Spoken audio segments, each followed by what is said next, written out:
নমস্কাৰ welcome to my YouTube channel Assam job alert update. আজি পুনৰ আপোনালোকৰ বাবে ভাল খবৰ লৈ আহিছোঁ। থাম্বনেইলখন দেখি আপোনালোকে গম পাইছে যে LIC বিভাগৰ নতুন চাকৰি গ্ৰেড 3 গ্ৰেড 4 আৰু এডুকেশ্যন কোৱালিফিকেশ্যন 10 পাছ কৰিলে এপ্লাই কৰিব পাৰিব, 12 পাছ কৰিলে এপ্লাই কৰিব পাৰিব আৰু ডিগ্ৰী পাছ কৰিলে এপ্লাই কৰিব পাৰিব। এই পদত এপ্লাই কৰিবলৈ বয়স কিমান লাগিব, কি ডকুমেণ্ট লাগিব, এই সকলোখিনি কথা এই ভিডিঅ'ত আলোচনা কৰিম। সো ভিডিঅ'টো স্কিপ নকৰাকৈ চাই থাকিব। যদি ভিডিঅ'টো ভাল পায় লাইক কৰিব পাৰে, শ্বেয়াৰ কৰিব পাৰে আৰু এনেকুৱা জব ইনফৰ্মেটিভ ভিডিঅ' পাই থাকিবলৈ চেনেলটো ছাবস্ক্ৰাইব কৰি দিব। আজিৰ ভেকেঞ্চিটো হৈছে LIC বিভাগৰ পৰা 192টা ভেকেঞ্চি মুকলি কৰা হৈছে। যদি আপোনালোকে ইণ্টাৰেষ্টেড হয়, এলিজিবল হয়, আবেদন কৰিব পাৰিব। LIC housing finance LTD last date দিয়া আছে 22 ছেপ্টেম্বৰ 2025।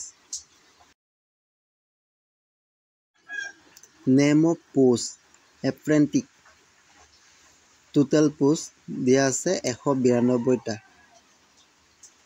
পোষ্ট ইন আসাম, আসামত এটা পোষ্ট আছে। Monthly stipend 12,000, period 12 month. Age limit দিয়া আছে 20 বছৰৰ পৰা 25 বছৰলৈকে আবেদন কৰিব পাৰিব। Educational qualification, candidate must B graduate in any stream, যিকোনো ষ্ট্ৰীমৰ পৰা আৰ্টছ, কমাৰ্চ, ছায়েন্স যিকোনো ষ্ট্ৰীমৰ পৰা গ্ৰেজুৱেশ্যন কৰিলেই হ'ল। এক্সামিনেশ্যন ফিজ, জেনেৰেল OBCৰ কাৰণে 944 টকা পে' কৰিব লাগিব। ST SC ফিমেল কেণ্ডিডেটৰ কাৰণে 708 টকা পে' কৰিব লাগিব। PWD কেণ্ডিডেটৰ কাৰণে 472 টকা পে' কৰিব লাগিব।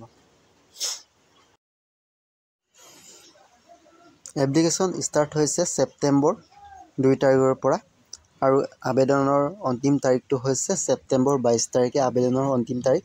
যদি আপোনালোকে ইণ্টাৰেষ্টেড হয়, এলিজিবল হয়, এপ্লাই কৰিব পাৰিব।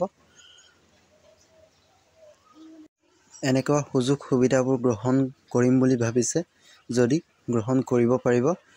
যদি ভিডিঅ'টো ভাল পালে লাইক, শ্বেয়াৰ, ছাবস্ক্ৰাইব কৰি দিবলৈ নাপাহৰিব।